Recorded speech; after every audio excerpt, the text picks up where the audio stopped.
हो। और जब भगवान सूर्य की तपिश होगी, प्रचंड धूप आएगा, तब क्या करेगा?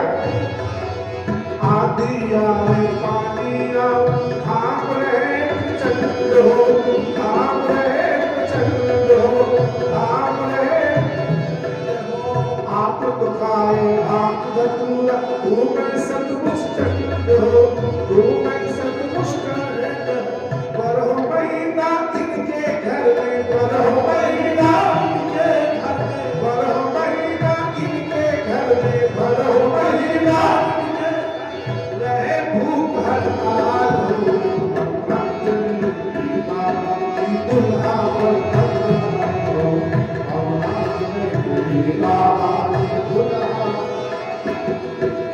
ऐसा दुल्हा देखे के मन के धीरज हमरो टूट गई, धीरज हमरो टूट गई, धीरज हमरो। ऐसा दुल्हा देख के मन के धीरज हमरो टूट गई, धीरज हमरो टूट गई, धीरज हमरो टूट गई। सगरो मन के आशा हमरो, सगरो सपना टूट गई, ओ सगरो सपना टूट गए, सगरो सपना टूट गए। कौन जन्म के बदला लिहस, जन्म के कौन जन्म के बदला लिहस, कौन जन्म के बदला लिहस। नारमी चंडाल हो, के माला की दुल्हा बरकत हो, के माला की दुल्हा बरकत हो। जैसे दुल्हू बने आओ, घर जैसे अजमेर करहार की दुल्हा बरकत हो, दुल्हा बरकत हो। शंकर भगवान की जय, बोल भोलेनाथ बाबा की जय। माताओं, भगवान शिव जी का विवाह संपन्न हुआ। हिमवान ने बड़े भाव के साथ में अपनी कन्या की विदाई की और मां गौरा आई है वापस। जो हिमालय की चोटी कैलाश पर्वत पर निराशा के घनघोर बादल छा गए थे, आज उन्हीं के यहाँ आशा आनंद उमंग के नाना प्रकार के उत्सवों का बौछार होने लग गया। शिवगण आनंदित और प्रबलित होकर के दान करने लग गए। जिस उद्देश्य से शिव और पार्वती का विवाह हुआ था,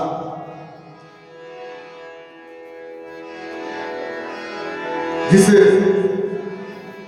राक्षस के लिए दोनों के लिए देवताओं ने प्रार्थना किया है, आज उसका वध के लिए व्यवस्था किया गया है।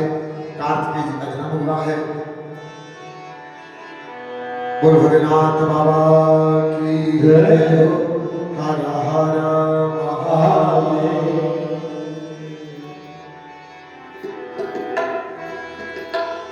एक बार में यार एक ब्यूटी पार्लर वाला था, मतलब जो आप जानते होंगे। अच्छा, उससे जितने लोग मिलते थे ना, तो एक ही बात कहता था। क्या कहता था? ये भगवान होते नहीं है, भगवान होते नहीं है। ये फालतू लोगों ने कमाने खाने के लिए बिजनेस बना लिया है। महाराज बोलना पड़ेगा हर हर। ये पंडित जी लोगों का, इन व्यापारी लोगों का अपना माल कैसे बेचना है, ऐसे तो बिकेगा नहीं। एक काम कह दो कि भगवान लड्डू बहुत खाते हैं, माला वाले ने कह दिया, जितने व्यापारी ने संगठन में मिलकर बताया भगवान ये करते, भगवान वो करते। बाकी भगवान होते होते नहीं। अच्छा, अब जितने लोग आते हैं सबसे यही एक बात बताते हैं, भैया देखो तो फालतू भगवान के चक्कर में बड़ा बड़ा मत करो। अच्छा,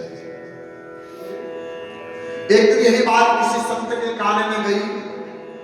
संत बोला कि इसको भैया इसके जीवन का जो दिशा है वो परिवर्तित तो हो नहीं रहा है। हमें ही लग रहा है कुछ उपाय करना पड़ेगा। अच्छा, संत भी गए उसके पास, तो जब सेविंग करवाए तब तक उसने खूब अपनी गाई, भगवान नहीं होते हैं तो फालतू में चंदन लगा रहे हो, है पंडित जी आप लोगों ने। अब पंडित जी कहीं अगर बीच में बोलूंगा कहीं जो छूरा इसके हाथ में है तो गड़बड़ कर दे, वही शस्त्रधारी जो शस्त्र लिया हो उसे थोड़ा सावधान रहना। हिंसक पशु है, शस्त्र लिया हुआ व्यक्ति हो, हिंसक जानवर हो, इस थोड़ा सावधान रहना चाहिए। अच्छा, जब पूरा हो गया बढ़िया सजा बजा करके बढ़िया बाल कटिंग वगैरह करके सेविंग वगैरह करके एकदम तैयार कर दिया, जब बढ़िया पंडित जी चमक गए, थोड़ा सा जो ब्यूटी पार्लर वाला था उसके गेट पे खड़ा हुए, बोले नाई वाई नामक कोई जात होती, ब्यूटिशियन और टीचर कुछ होता नहीं। अब ब्यूटिशियन करा रहे, अभी तो तुम्हारा खूब बढ़िया दाढ़ी बनाई, बाल बनाया, इतना सुंदर बना दिया मैंने आपको, और आप कह रहे हो कि ब्यूटिशियन और टीचर होता नहीं। अच्छा, बोले आप ऐसा कैसे बोल दिए कि बोले कि अगर बोला करता था लगभग कि भगवान होते थे, देखो फलानी के साथ ऐसे हो गया, भगवान होते उनके साथ ऐसा हो गया, है कि नहीं? ये सारी बातें बोला करता था कि देखो वो बहुत पूजा करते थे, देखो ऐसे मर गए, उनके साथ ऐसा हो गया, बहुत पूजा करते थे। ये बहुत सारी बातें ऐसे भगवान की निंदा किया करता था। तो दरवाजे में जब खड़े हुए उसके नाई के, उन्होंने बोला कि ये नाई वाई कुछ होता नहीं है, ब्यूटी पार्लर कुछ होता नहीं है। अब वो निकल करके आया, करके बोला अरे ऐसे कैसे तुमने कह दिया? बोले मैं इसलिए ऐसे कह दिया कि सामने देखो एक भिखारी बैठा है। बोले तब सामने भिखारी बैठा हुआ, बोले तब? बोले देखो कितने उसके बाल बड़े हुए हैं, कितना गंदा शरीर बना रखा है कि नहीं? बोले इसका मतलब क्या है? बोले इसका मतलब यह है अगर कोई नाई होता, नाई नामक संसार में कोई व्यक्ति होता, ब्यूटी पार्लर वाला कोई होता तो भिखारी गंदा पड़ा रहता, इसके बाल ऐसे बड़े रहते। आवाज सही करिएगा। हेलो, क्या ये जैसे क्या ये जो है ऐसे गंदा पड़ा होता, इसके बाल ऐसे कटे नहीं हुए होते? तो उसने बोला कि भाई अगर इसको बाल कटवाना है तो मेरे पास आएगा, जब ही तो मैं काटूंगा ना इस बाल। जब मेरे पास आएगा तभी तो मैं इसके अंदर में सुधार करूंगा। तब संत ने समझाया कि देख, जब तेरे पास कोई आएगा, जब तेरे पास आएगा तो उसको निखार करके सुंदर बना देगा। उसी प्रकार से जब तक कोई व्यक्ति भगवान की शरण में नहीं जाएगा, अभी कई लोग कहते हैं भैया हम तो बाहर से कस्बा सुन ले रहे हैं बैठे, ये बाहर से सुनने से आपको जीवन में भगवान की कृपा होने वाली है नहीं, ये बात मान के चलना। अगर आपके जीवन में आपको चमकना है, आपके अपने जीवन में अपने परिवार को सुखी बनाना है, तो ये मान के चलना। मेरी आवाज जहां तक पहुंच रही है, जो लोग भी मेरी कथा को कथा के माध्यम से, राम कथा के माध्यम से सुन रहे हैं, तो मान लीजिए कि जब तक आप हरि के चरणों में पहुंचेंगे नहीं, जब तक हरि के चरणों में जाकर आप हाजिरी लगाएंगे नहीं, तब तक आपके जीवन में परिवर्तन आने वाला। बोल भोलेनाथ बाबा की जय। इसीलिए कहते हैं सब लोग क्या, किस धुन में तू बैठ बावरे, किस धुन में तू बैठ बावरे, किस मद में मस्ताना है, सोने वाले जान संसार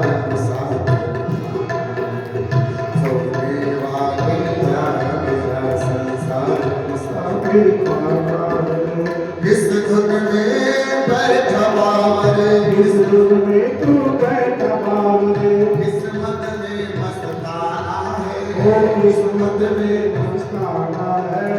सोने वाले जन्म दर्शन साधु साथ खाना ये है। सोने वाले जात साथी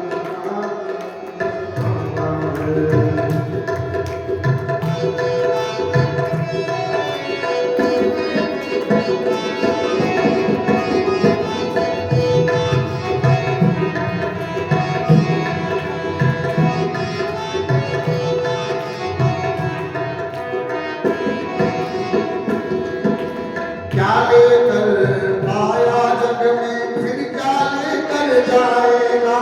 क्या फिर लेकर जाएगा, क्या फिर लेकर जाएगा। आया जग में क्या लेकर फिर जाएगा। क्या लेकर फिर जाएगा। मुट्ठी बांधे आया जग में, मुट्ठी बांधे ओ मुट्ठी बांध के आया जग में, मुट्ठी बांध के आया जग में। हाथ पसारे जाएगा।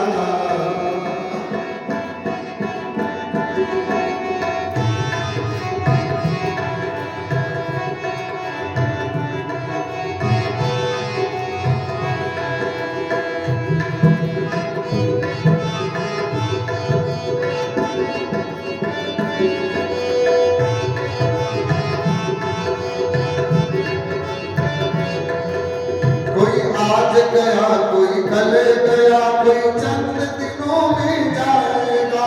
चंद दिनों में जाएगा, चंद दिनों में जाएगा।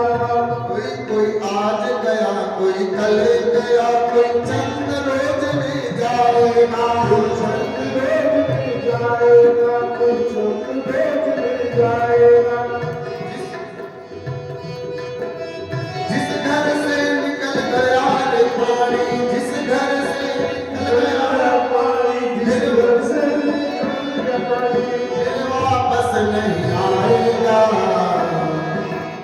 इस दिन में तू बैठा बावरे, किस्मत में मस्ताना है। इस दिन में तू बैठा बावरे, किस्मत में इस दिन में तू बैठा बावरे, किस्मत में मस्ताना है। इस दिल में तू बैठा बावरे, मस्ताना है।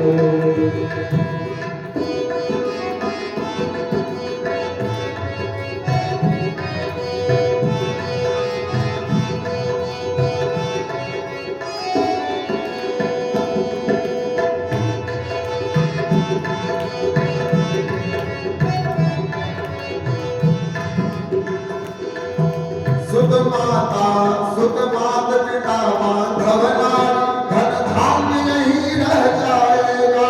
धाम यही रह जाएगा, धाम यही रह जाएगा।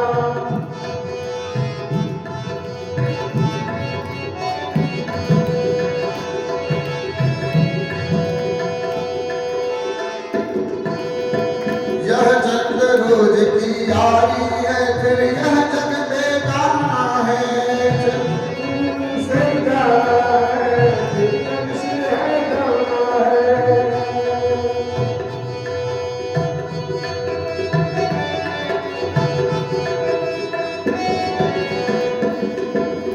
इस दिन में तू बैठा बावरे, किस्मत में मस्ताना है। इस दिन में तू बैठा बावरे, किस्मत में मस्ताना है। सोने वाले जाने साथ साथ खाना है। भोले वाले जात साथी साथी खाना है। सोने वाले साथी खाना है, साथी खाना है। बोल भोलेनाथ बाबा की जय। हर हर महादेव। इस प्रकार से मैया भरद्वाज ऋषि को याद और उन्होंने भगवान शिव की यह पावन कथा सुनाई, क्योंकि राम कथा के अधिकारी ही वही है। जिनके ऊपर शिव जी की कृपा हो जाए। बिना शिव की कृपा के राम की कृपा मिलना संभव नहीं है। जाकर मलिक मुनि देखे कि भरद्वाज मुनि भगवान शिव की कथा में बहुत बहुत आनंद लेकर के श्रवण कर रहे हैं। तब पुलकित है, मन गदगद है कि शंभु चरित सुनी सरस शुभावा भरद्वाज मुनि अति शुक्रपाल। जब देखा यार मुनि ने भरद्वाज मुनि एकदम प्रसन्न और गदगद हो गए हैं, क्योंकि जब राम की कथा को वही श्रवण कर, वही पात्रता योग्य है जो भगवान शिव की कथा में मन को लगाता है।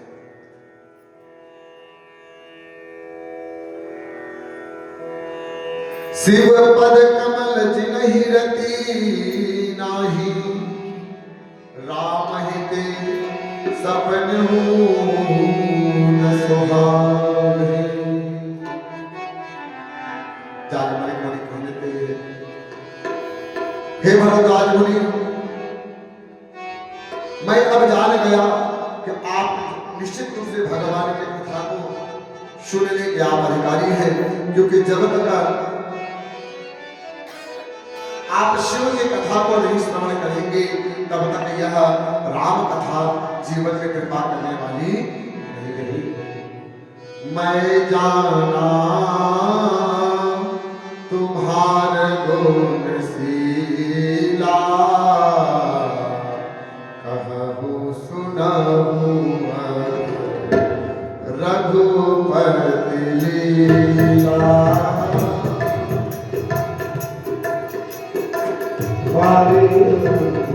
लीला कहूँ सुनहूँ रघुपति लीला। सुन मोहि आजु समागम तोरे, सुन मोहि आजु समागम तोरे।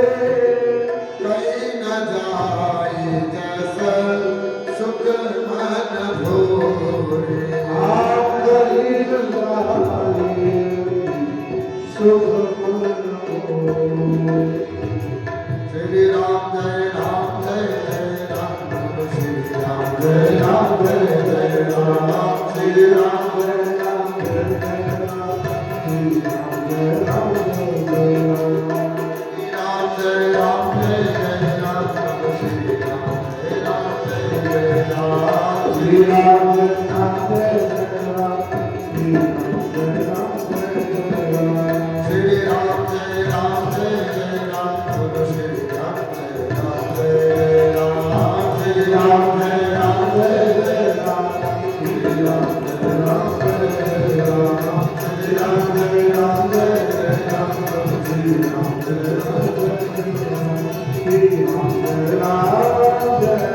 जय जय राम। भरद्वाज मुनि कहते हैं नाथ, यहाँ गोस्वामी तुलसीदास जी कह रहे हैं, भरद्वाज ऋषि को याज्ञवल्क्य मुनि ऋषि उस कथा को श्रवण करा रहे हैं। कौन सी कथा को? जिस कथा को भगवान भोलेनाथ मां पार्वती को श्रवण करा रहे हैं। कहते हैं रामचरितमानस के 4 घाट कहे गए हैं। पहला घाट कौन सा है? शरणागत घाट। शरणागत घाट से अब लेकर के चल रहे हैं ज्ञान घाट की तरफ, जहां पे भगवान शिव मां गौरा को कथा को श्रवण करा रहे हैं। आइए हम सभी लोग भी कैलाश पर्वत की तरफ चलते हैं और जहां पे भगवान शिव जी वक्ता के रूप में और मां भगवती जगत जननी अंबिका श्रोता के रूप में इस कथा को श्रवण कर रही है। हम लोग भी वहीं पहुंचते हैं। बोल भोलेनाथ बाबा की जय। कहते हैं कैलाश पर्वत में एक बरगद का बड़ा विशाल वृक्ष है और उस विशाल वृक्ष के नीचे उसकी शोभा इतनी अतुलनीय है, जहां पर भगवान अक्सर बैठ करके समाधि में भगवान राम का चिंतन करते हैं। उस स्थान को देखा, उस स्थान की मनोरमता को देख करके मन फिर आकर्षित हुआ, आकर के बैठ गए उसी वट वृक्ष के नीचे और वृक्ष के नीचे बैठ करके मन में विचार करने लग गए भगवान की कोई लीलाओं का जो कि भगवान शिव के जीवन में घटित हुई है। त्रिविध समीरा शीतल छाया शिव विश्राम विटप श्रुति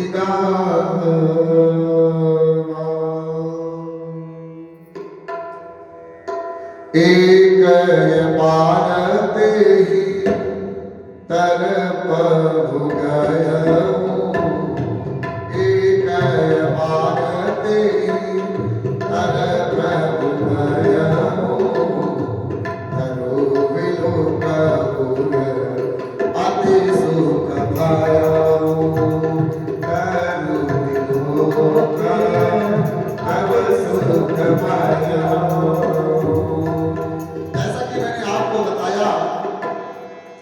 कि उस वृक्ष के पास जाने के बाद भगवान बड़े प्रसन्न हुए। इधर मां गौरा ने एक दिन बड़ा सुंदर समय जान करके भगवान को प्रसन्न जान करके भगवान की महिमा, भगवान राम की लीला को जान करके भगवान शिव बहुत प्रसन्न और आनंदित हैं और आनंदित होकर के उस वट वृक्ष के नीचे बैठ करके भगवान राम जी का स्मरण करते हैं। मां भगवती ने देखा कि भोलेनाथ आज तो बड़े प्रसन्न दिखाई देते हैं। अच्छा, संस्कार का नियम क्या है? अगर पति देवता खुश हो बाई चांस, है कि नहीं? मन में होता है कि भैया आज कह देती हूँ कि काम वाला भी इसमें बनवा लो, सोना बहुत महंगा हो होना पड़ेगा। हर हर महादेव। गोल्ड बड़ा महंगा हो रहा है, सोना महंगा हो रहा है, एक काम करो इसी समय गले वाला भी बनवा दो, नहीं पता नहीं बनेगी ना बने।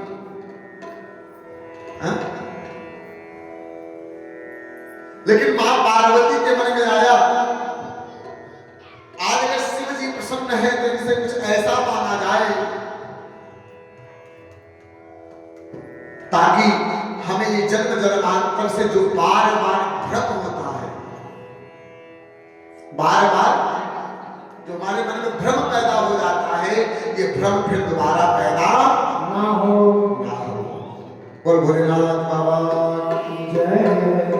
तो मां भगवती कि पार्वती भर अवसर जानी, पार्वती भर अवसर जानी, कैसा हो पाई मातु भवानी, कैसा हो पाई मातु भवानी, कैसा हो पाई मातु भवानी, कैसा हो पाई मातु भवानी। शिव जी ने देखा कि पार्वती आई है, पार्वती के मुखार बिंदु के भाव को समझ गई। मां कहती है हाथ जोड़ करके बाबा भोलेनाथ से कि बाबा स्वामी एक बात पूछूं, आप नाराज तो नहीं होंगे? बोले क्या?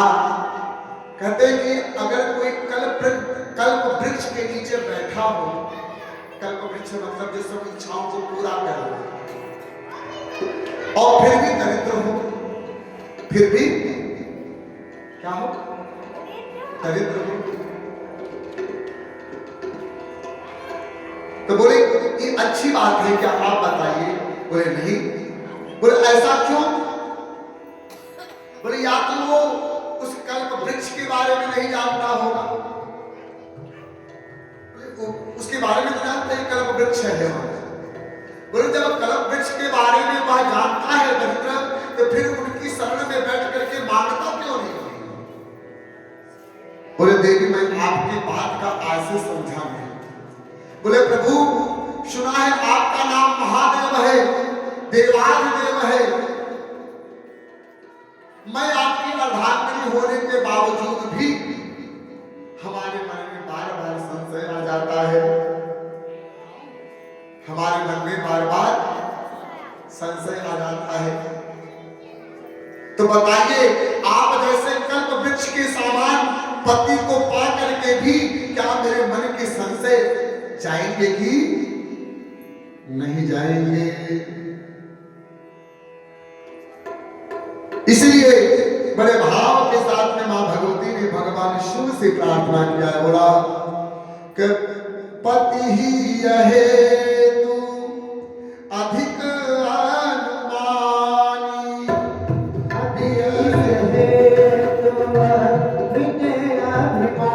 अनुमानी, बिहसी उमा बोली प्रियवानी, बिहसी उमा बोली प्रियवानी।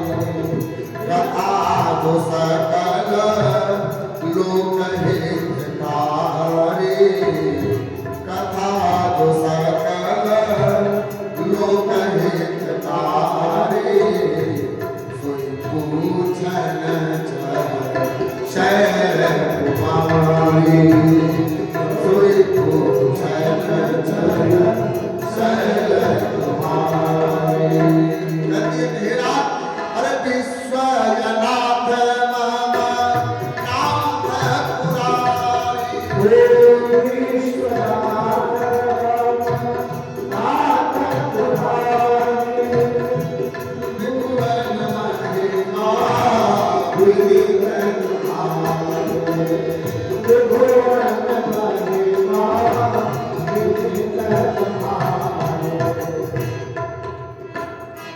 मन में भाव है भगवान की कथा सुनने का।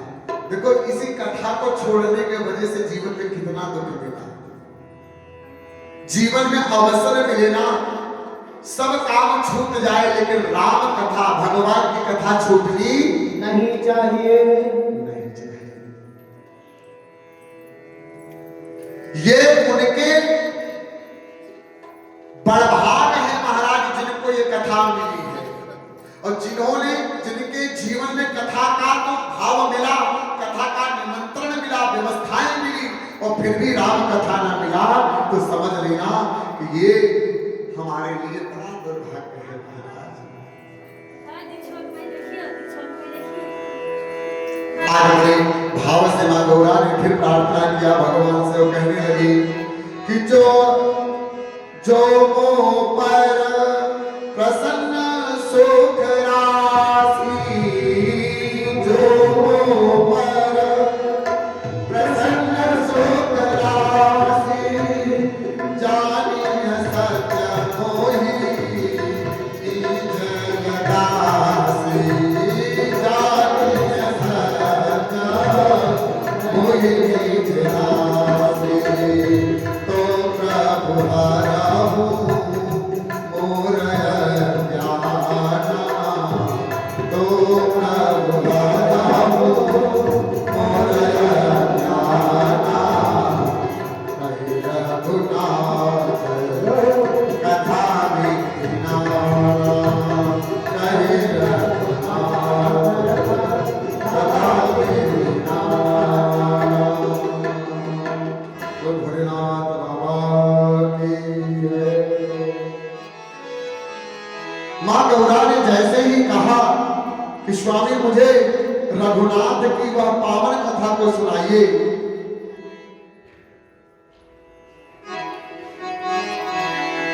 जिस कथा को श्रवण करके, क्योंकि मोरे मन में अज्ञानता जो है, जब तक भगवान की कथा की भगवान की कृपा ना हो, राघवेंद्र की कृपा ना हो, तब तक जीवन से ये अज्ञानता रूपी अंधकार जाता नहीं है। इसलिए यदि आप मुझ पर प्रसन्न हैं तो आप वह सब कुछ बताइए। राम जी का जन्मोत्सव से लेकर के राम जी के विवाह की कथा और राम के विवाह से लेकर के वनगमन की कथा और वनगमन से सीता हरण की कथा और रावण के उद्धार से लेकर के अयोध्यापुरी के आगमन की कथा जो मैंने पूछा है वो सारी कथा कहिए। और इन सबको पूछने में भी अगर कोई चीज हमसे छूट गई हो वो भी आप हमें सुनाइए। ऐसा मां भगवती ने बड़े भाव के साथ में प्रार्थना किया है और कहती हैं गोस्वामी बाबा कहते हैं क्या कि यद्यपि जो सीता नहीं अधिकारी, यद्यपि जो सीता नहीं अधिकारी, दासी मन रमा वचन तुम्हारे, दासी मन रमा वचन तुम्हारे।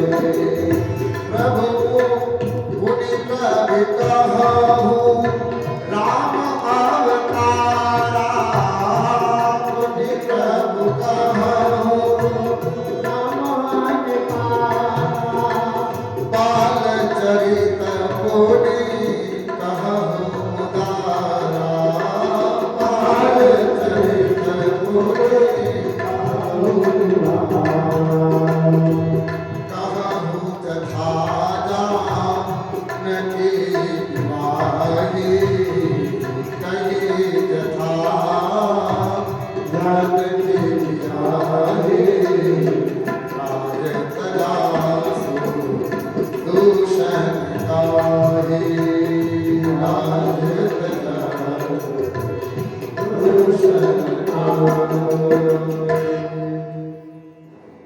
जब भगवान सदाशिव ने सुना कि पार्वती जी ने बड़ा सुंदर भाव से प्रश्न किया है,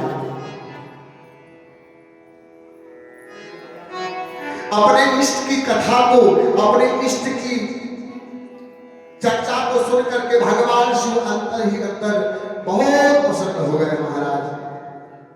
कहते हैं अगर भोलेनाथ को प्रसन्न करना है, कई लोग कहते हैं कि धतूर चढ़ाओ, भांग चढ़ाओ, ये चढ़ाओ, वो चढ़ाओ, तब भगवान प्रसन्न होंगे। लेकिन रामचरितमानस कथा कह रही है कि भगवान को, भोलेनाथ को यदि प्रसन्न करना है तो उनको राम कथा सुनो और सुनाओ। जिसके ऊपर जो राम की कथा को सुनते और सुनाते हैं उन पे भोलेनाथ सहज रूप से ही प्रसन्न हो जाते हैं। जैसे ही मां भगवती ने भगवान राम के बारे में, उनकी कथा के बारे में मैया पूछा तो वो गदगद हो गए, आनंदित हो गए, भाग में भोर हो जाते हैं। कहते ओहो भाग। देखो जीवन में आनंद कब है? राजा जी महाराज के माध्यम से देखो बता, बड़ा सुंदर भाव रखा है उन्होंने। जीवन में आनंद तब नहीं है कि जब आप अकेले में सेवा में लग जाओ भगवान की पूजा में। जब दोनों अर्थात पति पत्नी दोनों मिलकर के जब भगवान की सेवा करते हैं तो मान के चलिए कि जीवन का अब परमानंद आ गया है, जो आज भगवत कृपा हो गई है। बोल भोलेनाथ बाबा की जय। मान के शुक्राजी शुक्राए दोनों लोग जोड़े से पूछे गए हैं ना, ये भी जीवन का परमानंद है महाराज। जीवन में जोड़े के साथ में भगवान की कथा सुना जाए, कोशिश किया जाए। अच्छा, एक मैया ने पूछा कि पंडित जी एक बात कहूं, बुरा मत मानकर। क्या? बोले जितने पंडित जी आते सब हमें ही समझाते हैं, हम माताओं को ही समझाते हैं। देखो कथा में पुरुषों की कथा संख्या कम होती है और माताओं की संख्या ज्यादा है। बोले जो भी आता है पंडित जी की और हमें लोगों को समझाता है, भाई पत्नियों को, बच्चों को, माताओं को, इन्हीं को ज्यादा समझाया जाता है। और जो पुरुष है पुत्र पुत्र है, पति है, पिता है, इनको कोई समझाता नहीं है।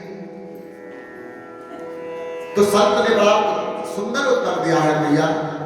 उन्होंने कहा एक बात बताओ, घर में 2 बच्चे हैं, घर में 2 बालक हैं, कैसे? एक छोटा है और एक बड़ा है, एक समझदार है और एक कम समझदार है।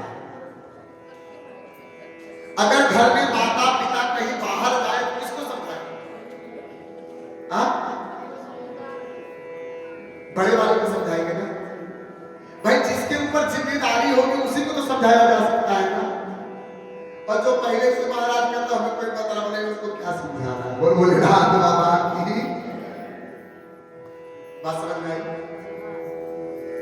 ये कथा उसी को समझाया जा सकता है जो घर गृहस्थी को, जो धर्म का आधार है, जिनका नाम धर्म पत्नी है, जो धर्म की ध्वजा है, धर्म की धुरी है। जब हमारी माताएं ठान लेती है कि यज्ञ करना कराना है,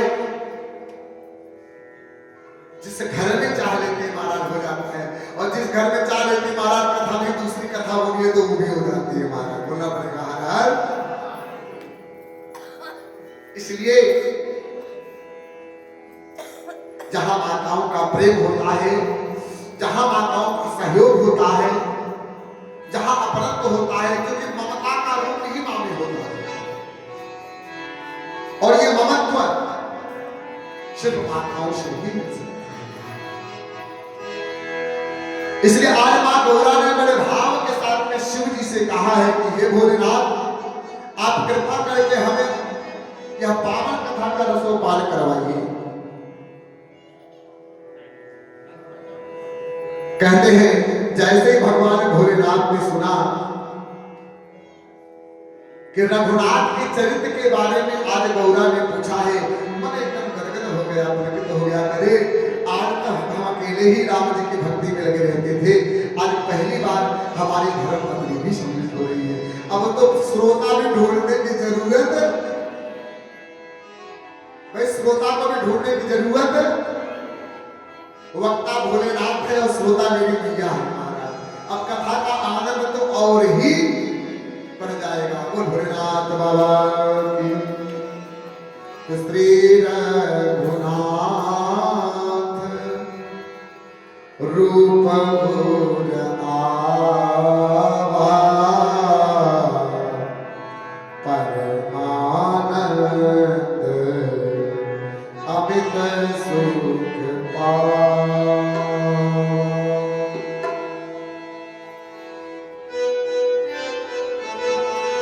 श्री रघुनाथ के चरित्र का ध्यान का जब जैसे ही उनके स्वरूप के बारे में वर्णन किया, भगवान शिव प्रसन्न होकर के गदगद होकर के समाधि में चले गए। प्रभु का स्मरण करके समाधि में चले गए। मगन ध्यान रस दंड जुग पुनि मन बाहिर की, रघुपति चरित महेश तब हर्षित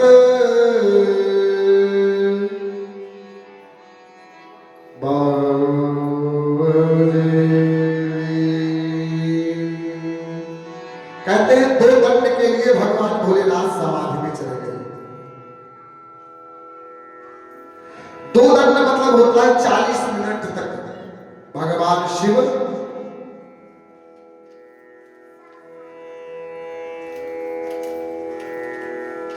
समाधि में चले गए।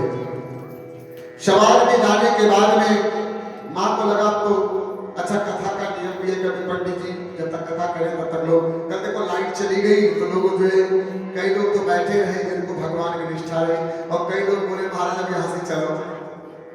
बोल भोलेनाथ बाबा की। अब अनियार में प्रसाद मिले न मिले, पंडित जी आपके ऊपर गा पावे न गा पावे, पता नहीं कितना टाइम जाएगा। बोलना पड़ेगा हर हर। और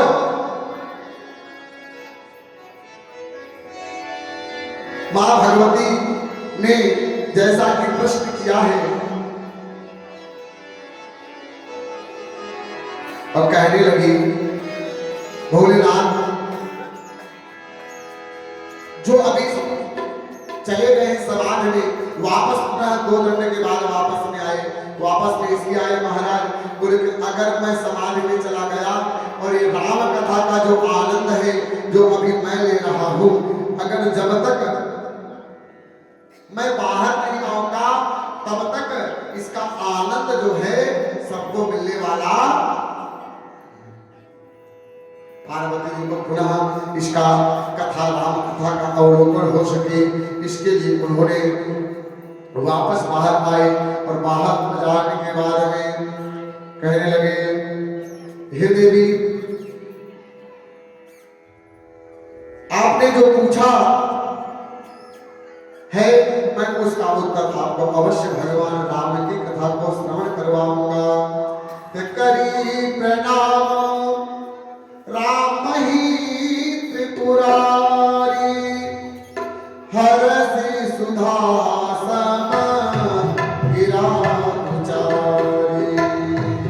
करी प्रणाम राम ही त्रिपुरारी, हरसि सुधा सम गिराचारी।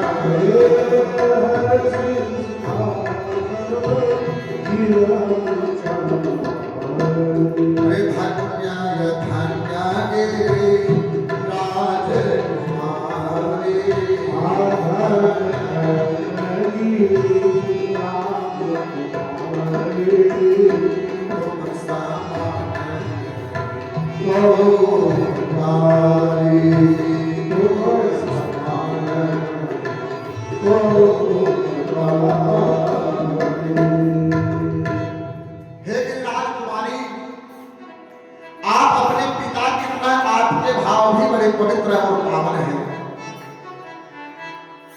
आपने जो आज यह प्रश्न पूछा हमसे राम कथा के बारे में, मैं धन्य हो गया। जीवन में समझिए महाराज, जो माताएं बहनें प्रेम से अपने स्वामी से इस बात का अनुमोदन करती है कि स्वामी हमें जीवन में भगवान की कथा मिले, कथा में हम लोग सम्मिलित हो, तो मान के चलिए महाराज, कहते हैं भोलेनाथ के मैं धन्य हो गया जो तुम्हारे जैसी।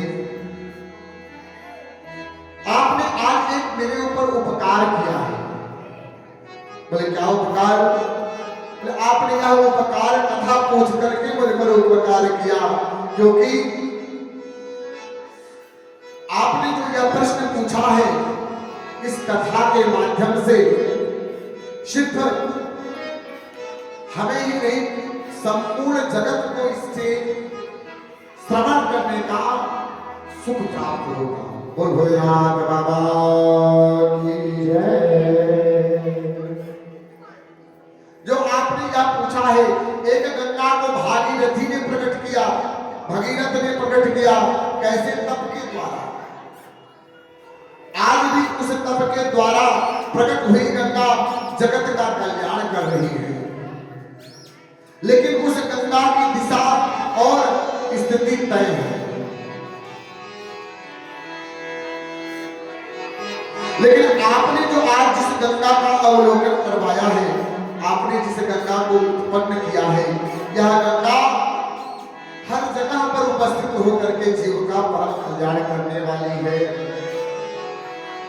इसलिए हे देवी, आज आपने जो प्रश्न करके मुझसे इस कथा को प्रकट करवाया है, ये निश्चित रूप से सिर्फ आपका ही नहीं बल्कि पूरी जगत का कल्याण करने वाला है।